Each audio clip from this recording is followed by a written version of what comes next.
Welcome to ANR tutorials. ఎలా ఉన్నారు? So ఈరోజు టాపిక్ వచ్చేసి మనము నైన్త్ క్లాస్ ఎన్సిఆర్టీ బుక్లో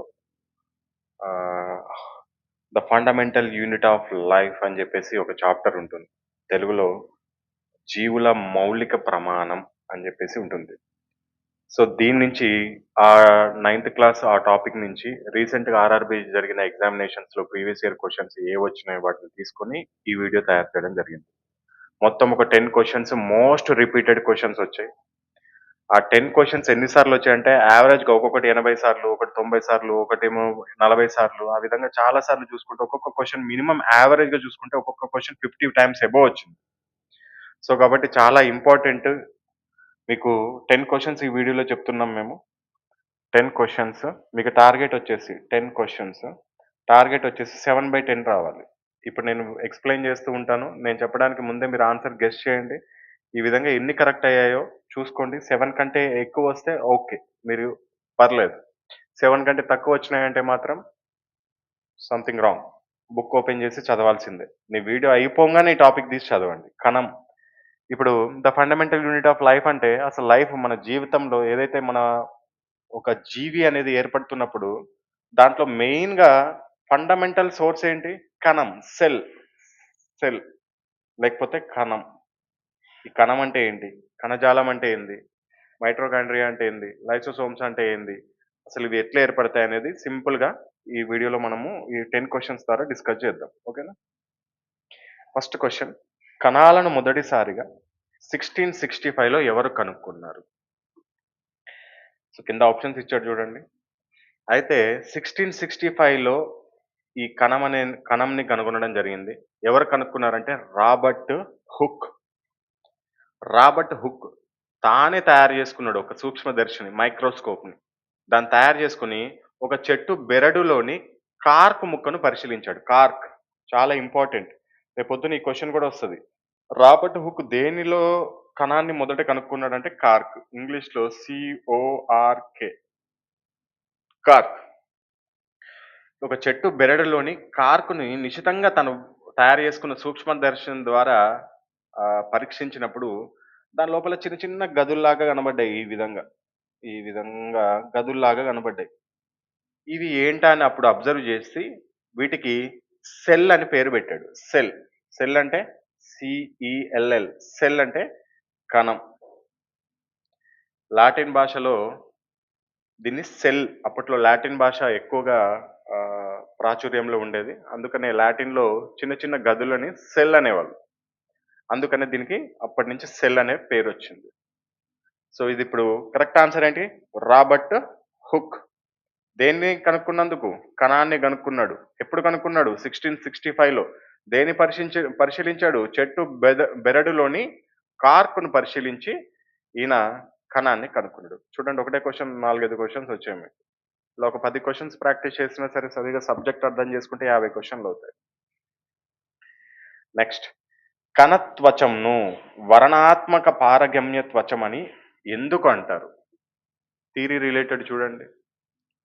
సో, కణత్వచంను వర్ణాత్మక పారగమ్య త్వచమని ఎందుకంటారు అంటే, కరెక్ట్ ఆన్సర్ ఇది ఏదైతే కణత్వచం అసలు కణత్వచం అంటే ఏంటి? ఇప్పుడు సపోజ్‌కి ఇది ఒక సెల్ కణం ఉందనుకోండి. దీనిపైన ఒక తొడుగు లాంటిది ఒకటుంటుంది. ఈ కణానికి రక్షణగా ఒక తొడుగు లాంటి ఒక పొర ఉంటుంది. దాన్నే కణత్వచం అంటాం. ఈ కణత్వచము కొన్ని పదార్థాలను మాత్రమే లోపలికి అనుమతిస్తుంది. అందుకనే దీన్ని వరణాత్మక పారగమ్ పారగమ్య త్వచం అని అంటాం. అన్నిటిని చెయ్యదు. ఇష్టం వచ్చిన పదార్థాలన్నిటిని ఆకర్షించదు. లేకపోతే శోషించదది. కొన్ని పదార్థాలను మాత్రమే శోషిస్తుంది. అందుకనే సెలెక్టివ్‌లీ దాన్నే తెలుగులో మనము వరణాత్మక అంటాం. అంటే తాను ఏదైతే కావాలనుకుంటుందో వాటిని మాత్రమే శోషించుకుంటుంది. అన్నిటిని శోషించదు. సో, ఇది కరెక్ట్ ఆన్సర్. కొన్ని పదార్థాలను మాత్రమే అనుమతిస్తుంది కాబట్టి. So, correct answer correct option, option C. Next question. మొక్క కణకవచం ప్రధానంగా దేనితో నిర్మితమై ఉంటుంది? సో, ఇందాక చెప్పుకున్నాము. మొక్కల్లో ఉంటాయి కణాలు, జంతువులలో గూడా ఉంటాయి. కానీ అంటే కణాలు ఖచ్చితంగా సెల్ అనేది, కణం అనేది జంతువులకి ఉంటుంది. మొక్కలకి ఉంటుంది. కానీ కణత్వచం అంటే కవచం అంటాం మనము. అంటే సపోజ్‌కి ఇది సెల్ అనుకుందాం. దీనిపైన ఒకటి ఈ కణాన్ని కాపాడుతూ ఒక పొర ఉంటుందని చెప్పుకున్నాం గత క్వెషన్‌లో. దాన్నే కణ కవచం అంటారు. ఇది కణ కవచం అనేది జంతువులలో ఉండదు. కేవలం మొక్కలకు మాత్రమే, మొక్కల్లోని కణాలకు మాత్రమే ఉంటుంది కణ కవచం అనేది. మరి ఈ కణ కవచము దేనితో తయారవుతుంది అంటే సెల్యులోజ్. దేనితో నిర్మితమై ఉంటుంది? సెల్యులోజ్‌తో నిర్మితమై ఉంటుంది. ఈ సెల్యులోజ్ అనేది కార్బోహైడ్రేట్స్ ఇవి. ఈ సెల్యులోజ్ అనే సంక్లిష్ట కార్బోహైడ్రేట్‌తో ఈ కణ కవచం అనేది తయారై ఉంటుంది. దీనివల్ల కణానికి ఒక ఆకారము, దృఢత్వము వస్తుంది. So, correct answer option C. Next question. కణశక్తి భాండాగారాలు అని వేటిని పిలుస్తారు? సో, కణశక్తి భాండాగారాలని దేనికి పిలుస్తారు? ఫస్ట్ ఆఫ్ ఆల్ ఇప్పుడు మనమున్నాం. మనిషే ఉన్నాడు. మన బాడీ అంతా నిర్మితమై ఉంది. చేతులు, ముక్కు, కళ్ళు ఇవన్నీ ఉన్నాయి. ఇవన్నీ ఎక్కడి నుంచి ఏర్పడ్డాయి? కణంతో. ఫస్ట్ స్టార్టింగ్ పాయింట్ ఒక చిన్న సెల్‌తో. అలాంటి కొన్ని వేల కోట్ల సెల్స్ అన్నీ కలిపితేనే మన అవయవాలు, మనము తయారైంది. మరి మనకు శక్తొస్తుందంటే ఎక్కడి నుంచొస్తుంది? ప్రతి కణానికి కూడా శక్తొస్తుంది. మన బాడీలో ఉన్న ప్రతి కణానికి కూడా శక్తొస్తుంది. ఒక్కొక్క కణానికొచ్చిన శక్తియే అంతటి మన బాడీ అంతా సర్క్యులేట్ అయ్యి అది మన బాడీకి శక్తిలాగా సర్క్యులేట్ అవుతుంది. మరి ప్రతి కణానికి శక్తి భాండాగారం అని దేన్ని అంటారు అంటే, సపోజ్‌కి ఇదొక కణం అనుకుందాం. దీంట్లో చాలా ఉంటాయి. మనం ఆల్రెడీ గతంలో చెప్పుకున్నాం. మైటోకాండ్రియా ఉంటుంది. అదేవిధంగా లైసోసోమ్స్ ఇవన్నీ ఉంటాయి మనకి. కణజాలము, కణత్వచము. దీంట్లో ఈ మైటోకాండ్రియాలో సపోజ్‌కి ఇది మైటోకాండ్రియా అనుకుందాం. దీంట్లోనే శక్తి అనేది ఏర్పడుతుంది.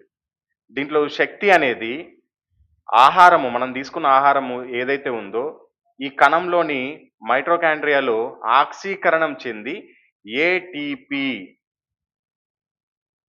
ఏటీపీ రూపంలో శక్తి విడుదలవుతుంది. సో, కణానికి కావాల్సిన శక్తినంతా ఇక్కడి నుంచే వస్తుంది. సో, కాబట్టి మైటోకాండ్రియాని మనము కణానికి శక్తి భాండాగారాలని చెప్పుకోవచ్చు. Power house of the cell. So, correct answer option C. Next. ఏ కణాంగాన్ని కణం యొక్క ఆత్మహత్య కోశాలు అంటారు? సపోజ్‌కి ఇది సెల్. దీంట్లో ఇందాక చెప్పుకున్న మైటోకాండ్రియా ఒకటుంటుంది. అదేవిధంగా కణంలో ఇంకా చాలా ఉంటాయి. కణత్వచం ఉంటుంది ఇలా సైడ్‌కి. అదేవిధంగా లైసోసోమ్స్ ఉంటాయి. అయితే వీటన్నిటిలో ఏ కణాంగాన్ని కణం యొక్క ఆత్మహత్య కోశాలు అంటారు అనేదే క్వెషన్. సో, కరెక్ట్ ఆన్సర్ ఏంటి? లైసోసోమ్స్. అసలు లైసోసోమ్స్ అంటే ఏంటంటే, ఈ లైసోసోమ్స్ సపోజ్‌కి ఈ విధంగా ఉందనుకుందాం. దీంట్లో శక్తివంతమైన జీర్ణక్రియ ఎంజైమ్‌లు ఉంటాయి దీని లోపల ఈ లైసోసోమ్‌లో. ఎప్పుడైతే కణం దెబ్బతింటుందో, లేకపోతే ముసలిదయిపోతుందో, లేకపోతే అయిపోయిందో దాని ఎక్స్‌పైరీ డేట్ దగ్గర పడిందో, అప్పుడు ఈ లైసోసోమ్ ఏమవుతుందంటే పగిలిపోతుంది. పగిలిపోయి దీని లోపల చెప్పాం కదా ఎంజైమ్స్ ఉంటాయి. జీర్ణక్రియ ఎంజైమ్‌లు ఉంటాయి కదా! అవి విడుదలవుతాయి. కణంలో మొత్తంకి విడుదలవుతాయి. విడుదలై ఏం చేస్తాయి? ఈ కణం ఆల్రెడీ ఎక్స్‌పైర్ అయిపోయింది. టైం అయిపోయింది. ముసలిదయిపోయింది. ఇది చెడిపోయింది. సో, అప్పుడు ఈ ఎంజైమ్స్ ఏం చేస్తాయంటే ఈ కణాన్ని మొత్తం జీర్ణం చేసేసుకుంటాయి. అంటే ఇప్పుడు మనం ఆహారం తింటాం మన కడుపులోకి అలాగే ఉంటదా? అది జీర్ణమై శక్తి రూపంలోకెళ్ళిపోతది. సో, ఈ లైసోసోమ్ ఎప్పుడైతే పగిలిపోయి ఎంజైమ్స్ రిలీజ్ అవుతాయి, ఈ కణాన్ని గూడా ఎక్స్‌పైర్ అయిపోయింది కాబట్టి దీన్ని జీర్ణం చేసేస్తాయి. అసలది కనపడకుండా చేసేస్తాయి. అందుకనే కణం లోపల లైసోజోమ్‌లవి ఆత్మహత్య కోశాలని పిలుస్తాం వీటిని. So, correct answer option B. Next question. మొక్కలలో నిరంతరం విభజన చెందే కణజాలాలను ఏమని అంటారు? సో, మొక్కల్లో నిరంతరం విభజన చెందే కణజాలాలుంటాయి. ఇప్పుడు సపోజ్‌కి ఇది మొక్క అనుకుందాం. వేర్లుంటాయి. వేర్లను సపోజ్‌గా నువ్వు కట్ చేసినా మళ్ళీ పెరుగుతాయి.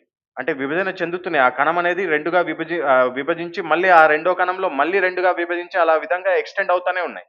సపోజ్‌కి ఇక్కడికి కాండాన్ని కొట్టేసావు. మళ్ళీ కాండం పెరుగుతూనే ఉంటది. సో, కాబట్టి మొక్కలలో నిరంతరం విభజన చెందే కణజాలాలు కొన్ని ఉంటాయి. సో, వాటిని ఏమంటారు అన్నారు. ఇప్పుడు నేను చెప్పాను కదా ఎగ్జాంపుల్‌కి వేర్ల కణజాలం గూడా నిరంతరం విభజన చెందుతుంది. కాండం యొక్క కణజాలం గూడా నిరంతరం విభజన చెందుతుంది. వీటిని ఏమని అంటారంటే విభాజ్య కణజాలాలు అంటాం వీటిని. So correct answer option B. Next question. మొక్కలలో ఆహారాన్ని రవాణా చేసే కణజాలము ఏది? సో మొక్కల్లో 2 రకాల ప్రసారణ కణజాలాలు ఉంటాయి. వేర్ల నుండి నీటిని, సపోజ్‌కి ఇది మొక్క అనుకుందాం. వేర్ల నుండి నీటిని, ఖనిజ లవణాలను ఆకులకి చేరవేస్తాయి కొన్ని కణాలు. ఇప్పుడు సపోజ్‌కి ఇది ఆకు అనుకుందాం. ఇక్కడి నుంచి దీని లోపల నుంచి నీటిని, అదేవిధంగా ఖనిజ లవణాలు ఏవైతే మనం ఎరువులేస్తామో వాటన్నిటిని తీసుకెళ్ళి ఈ ఆకుకి అందిస్తాయి. సో వీటిని జైలమ్స్ అంటారు. దారువు అంటాం మనం తెలుగులో. అదేవిధంగా పోషక కణజాలాలు గూడా ఉంటాయి. ఆకుల్లో తయారైన ఆహారాన్ని మొక్కలోని అన్ని భాగాలకి సరఫరా జేస్తాయి. మనమేమో ఇందాక వేర్ల నుంచి తీసుకెళ్ళి ఆకులకిచ్చే వాటినేమో దారువు అన్నాం. ఆకుల్లో తయారైన దాన్ని మొత్తం మొక్కకిచ్చే దాన్నేమో పోషక కణజాలము. దీన్ని ఫోలెమ్ అంటాం. సో ఇప్పుడు క్వెషన్ ఏంది? మొక్కలలో ఆహారాన్ని రవాణా చేసేది ఏది అన్నాడు. ఆహారాన్ని రవాణా చేసేది ఫోలెమ్ అవుతుంది. పోషక కణజాలం. అదే నీటిని అంటే దారువు, జైలం అవుతుంది. సో అర్థమైందా difference? So correct answer option B. Next question. రక్తం ఏ రకమైన కణజాలం? సో రక్తం అనేది ఏ రకమైన కణజాలం అన్నాడు. శరీరంలోని వివిధ అవయవాలకు భాగాలను కలిపి ఉంచే లేదా అనుసంధానించే కణజాలాలను సంధాయక కణజాలాలు అంటాం మనం. సంధాయక కణజాలం. ఎందుకు సంధాయక కణజాలము అంటామంటే రక్తము ద్రవ రూపంలో ఉంటుంది. ఆక్సిజన్, పోషకాలను, హార్మోన్లను శరీరం మొత్తం రవాణా చేస్తూ అన్ని భాగాలను అనుసంధానిస్తుంది ఈ రక్తం అనేది. సో కాబట్టి ఇవన్నిటిని సంధాయిస్తుంది. కాబట్టే వీటిని సంధాయక కణజాలం అంటాం. దేన్ని? రక్తాన్ని. So correct answer option C. Next question. మానవ శరీరంలో సందేహాలను వేగంగా పంపే కణాలు ఏవి? ఇది అందరికీ తెలుసు. నాడీ కణాలు. నాడీ కణాలు మన శరీరంలో అతి పొడవైన కణాలు. ఇవి మెదడు నుంచి శరీర భాగాలకు, శరీర భాగాల నుంచి మెదడుకు సమాచారాన్ని విద్యుత్ సంకేతాల రూపంలో చాలా వేగంగా పంపిస్తాయి. ఇప్పుడు ఎగ్జాంపుల్‌కి స్పర్శ, ఏదైనా నొప్పి, సపోజ్‌కి మీరు ఏదైనా చెయ్యిని మంట దగ్గరకు తీసుకెళ్లారనుకోండి. వెంటనే వెనక్కి తీసుకుంటాం. అంత ఫాస్ట్‌గా మనం మెదడుకెళ్ళి సిగ్నల్ అక్కడి నుంచి మళ్ళా మన చేతి నుంచి, మన వెన్నుపాము నుంచి మళ్ళీ మనం రివర్స్‌లో యాక్షన్ తీసుకునే స్థితిలో అంటే వితిన్ సెకండ్స్ కాలంలోనే జరిగిపోతుంది.